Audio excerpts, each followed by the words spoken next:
Halo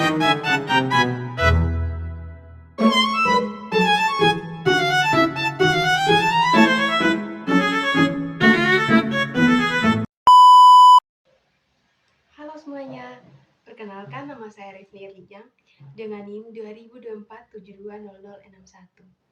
Video ini saya buat untuk memenuhi tugas mata kuliah strategi dan pembelajaran. Semoga apa yang saya sampaikan bisa bermanfaat dan dipahami dengan baik. Dalam pembelajaran berbasis deep learning, refleksi menjadi bagian penting. Nah, rancang kegiatan refleksi siswa setelah mereka melakukan proyek mengenal motif batik daerah dalam konteks pembelajaran matematika, geometri, dan pola. Setelah siswa menyelesaikan proyek mengenal batik daerah dalam konteks geometri dan pola, kegiatan refleksi dirancang untuk membantu mereka meninjau kembali proses belajar secara mendalam. Nah, yang pertama ada refleksi individu. Nah, guru meminta siswa menuliskan refleksi singkat dengan 3 pertanyaan utama. Yang pertama, apa konsep matematika yang saya temui dalam motif batik? Misalnya, simetri, pengulangan, atau rotasi. Yang kedua, bagaimana saya menemukan selama proses proyek? Dan yang ketiga, apa manfaat bagi saya memahami hubungan antara matematika dan budaya daerah? Nah, yang kedua itu ada refleksi kelompok.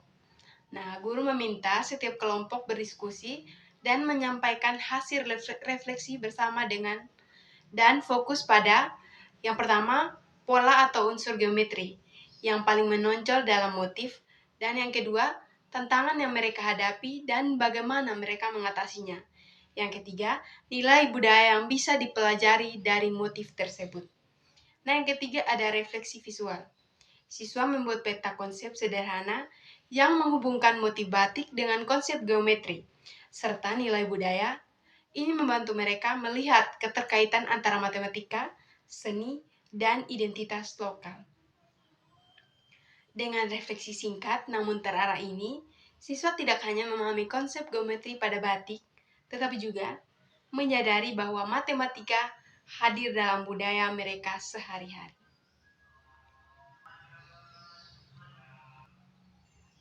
Nah, yang kedua itu menjelaskan strategi guru dalam memanfaatkan permainan tradisional seperti congklak dan engklak sebagai media pembelajaran numerasi yang menumbuhkan kesadaran budaya lokal dan berpikir kritis.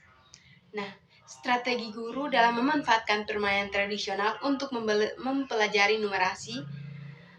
Teman-teman, permainan tradisional seperti congklak dan engklak bukan hanya sarana bermain, tetapi juga media pembelajaran numerasi yang kaya nilai budaya. Ada 3 strategi utama yang dapat dilakukan guru. Nah, yang pertama itu mengintegrasikan konsep numerasi dalam aturan permainan. Guru mengarahkan siswa untuk menemukan konsep matematika melalui permainan bukan setelahnya. Contohnya, congklak yaitu menghitung biji, operasi penjumlahan, perkiraan banyaknya langkah, dan konsep sisa hasil bagi. Yang kedua, engklak, mengenal pola bilangan, ukuran angka, dan mengukur jarak dan posisi. Strategi ini menumbuhkan berpikir kritis karena siswa menganalisis langkah yang paling menguntungkan atau efisien. Nah, yang kedua itu mendorong diskusi refleksi setelah bermain.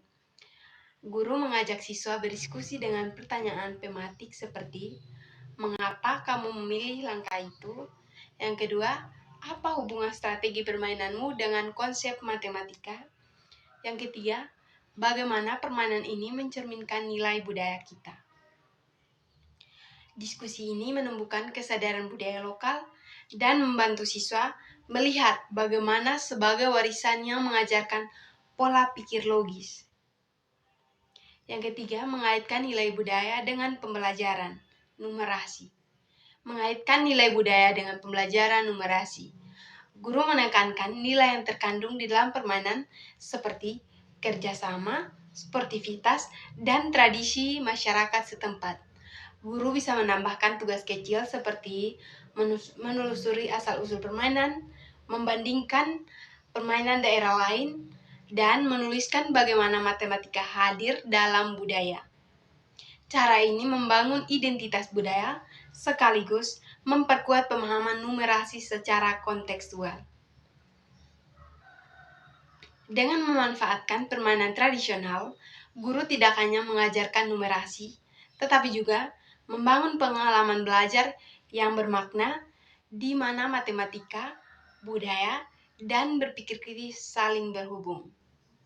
Soal yang ketiga, rancangan pembelajaran membaca puisi rakyat dengan pendekatan mindful learning. Nah, tujuannya itu agar siswa membaca pantun atau parikan dengan kesadaran penuh atau mindfulness, pemahaman makna teks, serta menangkap nilai budaya yang terkandung di dalamnya. Yang pertama itu ada mindful presence, menghadirkan kesadaran saat membaca. Guru memulai dengan latihan singkat, hadir penuh, misalnya menarik nafas perlahan selama 30 detik. Tujuannya agar siswa membaca pantun dengan fokus, bukan hanya sekadar menghafalnya. Guru kemudian meminta siswa membaca pantun secara berlahan sambil memperhatikan rima, nada, dan emosi yang muncul. Yang kedua itu ada mindful noticing, mengamati bahasa dan makna. Siswa diajak mengamati unsur penting, pantun atau parikan seperti rima, irama, dan pengulangan. Kata-kata kiasan, makna literasi, dan makna tersirat. Guru memberi pertanyaan tematik seperti, bagian mana yang paling menarik perhatianmu dan mengapa? Ini mengembangkan kemampuan pemahaman teks secara mendalam. Yang ketiga ada mindful connection, menghubungkan dengan nilai budaya. Guru mengajak siswa menghubungkan isi pantun dengan konteks budaya, misalnya nasihat hidup, etika sosial, dan hubungannya dengan alam, hubungannya manusia dengan alam. Siswa merefleksikan nilai budaya yang terasa dekat dengan kehidupan saya. Tahap ini membantu siswa menyadari bahwa pantun bukan hanya teks, tetapi warisan budaya. Yang keempat itu ada mindful expression, mengungkapkan pemahaman secara kreatif.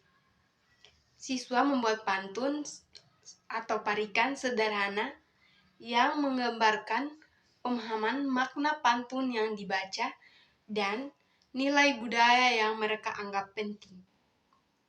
Aktivitas ini melatih ekspresi diri sekaligus menghargai tradisi sastra lisan Indonesia. Yang kelima ada mindful reflection, menuju proses dan makna. Di akhir pembelajaran, siswa menuliskan refleksi singkat, apa yang saya pelajari dari pantun, nilai budaya apa yang saya temukan, dan bagaimana proses membaca secara mindful membantu saya memahami teks. Pembelajaran dengan pendekatan mindful learning membuat siswa fokus, penuh kesadaran, dan terhubung secara emosional dengan teks. Dengan demikian, mereka tidak hanya memahami makna pantun atau parikan, tetapi juga mampu menangkap kearifan budaya di dalamnya. Budaya pasar tradisional. Guru dapat menilai hasil belajar siswa secara autentik dengan tipe pendekatan berikut. Yang pertama, penilaian kinerja atau performance assessment di lapangan. Saat siswa melakukan observasi di pasar tradisional, misalnya menghitung harga, menaksir berat, membandingkan satuan, atau membaca teks transaksi, guru menilai kemampuan numerasi, estimasi penghitungan, pemecahan masalah, kemampuan literasi seperti pemahaman papan harga, tawar-menawar, percakapan penjual-pembeli, sikap terhadap budaya lokal seperti etika, penghargaan terhadap pedagang, instrumen Rubik sederhana berbasis indikator proses. Yang kedua ada produk proyek berbasis data dan cerita budaya. Siswa membuat produk seperti lapangan, poster, atau infografis yang memadukan data matematika dari pasar seperti harga, pola transaksi, satuan timbangan. Narasi budaya yang mereka temukan seperti tradisi jual beli, kesatuan berbahasa, nilai gotong royong. Guru menilai orisinalitas, ketepatan analisis, serta kemampuan siswa menghubungkan matematika dengan budaya. Yang ketiga ada refleksi tertulis atau lisan yang menunjukkan pemahaman mendalam. Siswa merefleksikan apa keterampilan numerasi yang mereka gunakan, bagaimana literasi membantu memahami interaksi di pasar, nilai budaya apa yang mereka pelajari. Refleksi ini menilai aspek metakognitif dan pemaknaan kearifan lokal. Dengan penilaian autentik, guru dapat menilai kemampuan siswa secara nyata, bukan hanya melalui teks, tetapi melalui proses produk dan refleksi yang menunjukkan integrasi literasi, numerasi, dan budaya lokal dalam kehidupan sehari-hari. Soal yang kelima, argumentasi singkat terkait kearifan lokal. Integrasi kearifan lokal dalam pembelajaran berbasis deep learning penting karena membuat proses belajar lebih bermakna, terhubung dengan pengalaman nyata siswa, dan tidak berhenti pada hafalan. Menurut Bransford, Brown dan Choking tahun 2000, deep learning terjadi ketika siswa mengaitkan konsep dengan konteks kehidupan sehari-hari. Dalam konteks SD, penggunaan kearifan lokal seperti pasar tradisional, permainan daerah, atau motif batik membantu siswa membangun literasi budaya karena mereka tidak hanya membaca teks, tetapi juga memahami nilai norma dan identitas masyarakat. Di saat yang sama, aktivitas ini memperkuat numerasi kontekstual karena siswa menggunakan matematika untuk memecahkan masalah nyata sejalan dengan teori situasi learning dari Lev dan Magar 1991. Dengan demikian, integrasi kearifan lokal menjadikan deep learning lebih autentik, relevan, dan membentuk siswa yang kritis sekaligus sadar budaya. Sekian penjelasan singkat dari saya. Terima kasih atas perhatian teman-teman semua. See you.